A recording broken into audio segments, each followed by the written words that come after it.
இன்னொரு தடவை பாகிஸ்தான் மீது ஒரு தாக்குதல் யுத்தம் அப்படின்னு வந்துருச்சுன்னா பாகிஸ்தானை அடியோட ஒழிச்சு கட்டிடணுங்கிற மாதிரி இந்தியா அதிரடி நடவடிக்கை எடுத்துருச்சு. அதைத்தான் இன்னைக்கு விரிவா பார்க்க போறோம். நம்ம 9 டெரரிஸ்ட் கேம்பை தாக்கணும், 10 பேஸ்களை தாக்கணும், 20% பாகிஸ்தானோட ராணுவ வலிமை ஒழிச்சு கட்டணும்.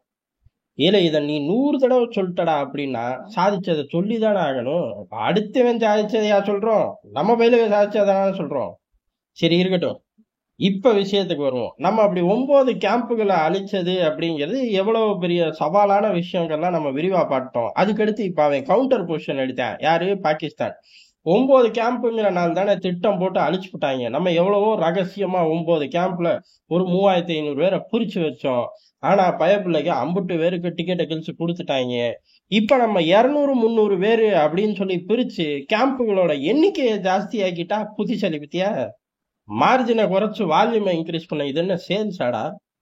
ஆனா அவனுங்களுக்கு அவ்வளவுதானே புத்தி. அதனால கேம்புகளோட எண்ணிக்கைய ஜாஸ்தியாக்கி ஒவ்வொரு கேம்ப்லயும் போடுற தீவிரவாத பயல்களை சுருக்கிக்கலாம். 200 300 500 அப்படின்னு நோக்கத்துக்கு போட்டுக்கலாம். அதே மாதிரி பல லொகேஷன்ல ஒழிச்சு வச்சுட்டோம் அப்படின்னா சப்போஸ் இந்தியா அடிச்சாலும் ஒரு 50 லொகேஷனை உருவாக்கிட்டோம். இப்ப இந்தியா அடிக்குது அப்படின்னா 50ஐயும் அடிக்க முடியும்.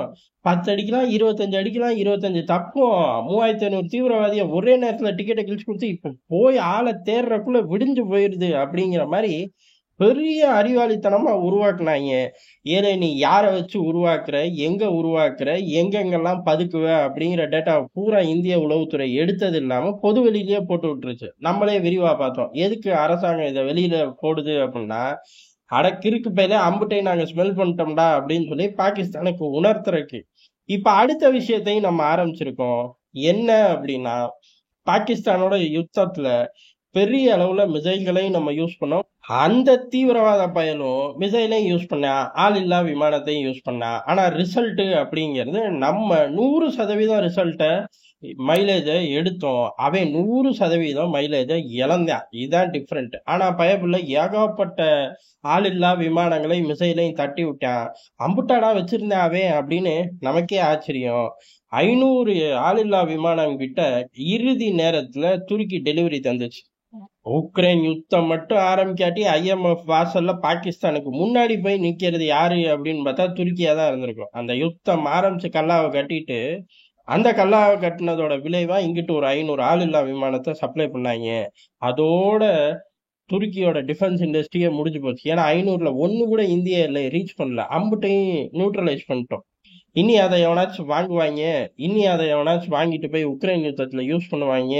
எர்டோகன் போய் விலை பேசினா சிரிப்பாங்க. நம்ம யூஸ் பண்ண ஆளில்லா விமானங்கள் நம்ம உள்நாட்டுல தயாரிச்சது, இஸ்ரேல் கிட்ட இருந்து வாங்கினது, நல்ல மைலேஜை நம்ம கொடுத்துச்சு. இப்ப அடுத்த பேட்டர்னை உருவாக்க ஆரம்பிச்சோம். அடுத்த ஆளில்லா விமானம் இது 2 ரகத்துல உருவாக்குறோம். பொதுவாகவே ஆளில்லா விமானம் எல்லாருமே 2 வருஷம்ல உருவாக்குவார்கள். ஒண்ணு தாக்குதல், இன்னொன்னு உளவு பார்க்குதல். இந்த தாக்குதல் அப்படிங்கிறது சூசைட் ட்ரோனாவும் மாத்துவார்கள். நம்ம இப்ப 2 வருஷம் தயாரிக்கிறோம். ஒண்ணு உளவு பார்க்கறது, அது ஓகே. இன்னொன்னு அப்படிங்கறதா ஹைலைட்டு. தாக்குதல் விமானம். ஒரு ஆளில்லா விமானத்துல 6 இலக்குகளை தாக்கலாம். 6 குண்டுகளை லோட் பண்ணி கொண்டு போனா ஒவ்வொரு இலக்குகள்லயும் அந்த ஆளில்லா விமானம் போட்டுட்டு முன்னேறி போய்கிட்டே இருக்கும். அதுவே சென்ஸ் பண்ணி ஏற்கனவே லோட் பண்ணிட்டோம் அப்படின்னா இலக்கை அதுவே சென்ஸ் பண்ணி தட்டி தூக்கும். அப்படி இல்லாட்டியும் கண்ட்ரோலை இந்தியாவுக்குள்ள வச்சு இந்திய வீரர்களே ஆப்ரேட் பண்ணலாம். நல்லா பொசிஷன் பண்ணி இலக்கை பார்த்து இன்ஸ்ட்ரக்ஷனை இங்க இருந்தே கொடுக்கலாம்.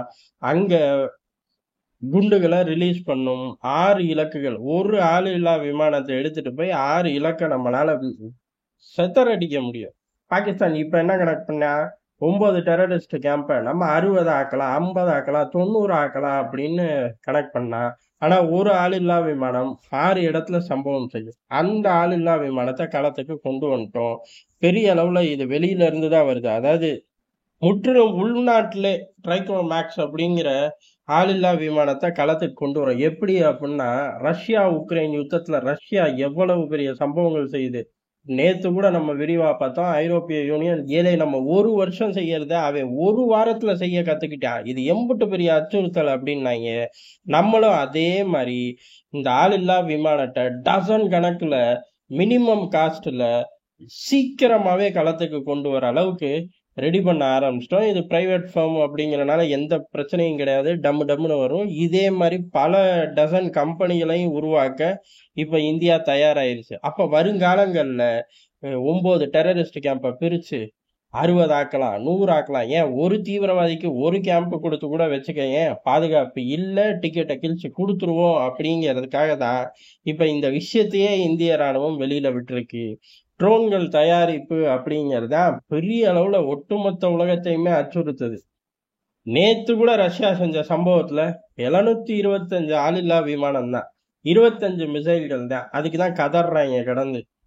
நம்ம இப்ப உருவாக்கி இருக்கிறது ஒரே ட்ரோன்ல 6 இலக்குகளை தாக்கலாம். ஏறக்குறைய 11 கிலோ வரை வெடிமருந்தை நம்மளால தூக்கிட்டு போக முடியும். அடுத்தடுத்து அப்கிரேட் ஆகும். இதோட ரிசல்ட் அப்படிங்கிறது ரொம்ப சுலபமாவே பார்த்துடலாம். காரணம், நம்ம தயாரிப்பு எல்லாமே பாகிஸ்தானுக்குள்ள சோதனை அப்படிங்கிற முடிவோட இந்தியா இருக்கு. வெளிப்படையாவே நம்ம ஆட்கள் சொல்ல ஆரம்பிக்கிறாங்க. என்ன அப்படின்னா, நீங்க ஆயுதம் விற்கிறீங்களே, பாகிஸ்தானுக்கு விற்பீங்களா? பாகிஸ்தானுக்கு நான் ஃப்ரீயாவே டெலிவரி தருவேன், நீ ஏன் கவலைப்படுற அப்படின்னு சொல்லி நம்ம ஆட்கள் ஏகப்பட்ட இன்டர்வியூகள்ல பேசுறார்கள். அதுக்கு என்ன அர்த்தம்? தயாரிச்சோன்னே அங்கதானடா டெஸ்டிங்க, அதை எதுக்குடா காசு கொடுத்து வாங்குறீங்க, முடிஞ்சா தடுத்து பாருங்கடா அப்படின்னு சொல்லி வெளிப்படையா சொல்லி அடிக்கிறோம். அந்த காலங்கள்ல தான் இப்ப இந்த மாதிரியான ஆயுதங்களை டக்குன்னு உள்ளுக்குள்ள கொண்டு வர்றதுக்கு ரஷ்யாவோட வேகத்துல இந்தியாவும் கொண்டு வரும்போது இந்தியாவோட எதிரிகள் அப்படிங்கிறது செதறி போவாங்க. அது பாகிஸ்தானா இருக்கட்டும், சீனாவா இருக்கட்டும், செதறி போவார்கள். இல்ல சீனாவும் தயாரிப்பேன், அவன் நம்மளை காட்டுல 5 மடங்கு முன்னாடி இருப்பான் அப்படின்னு நம்ம ஆட்களே சொல்லுவார்கள்.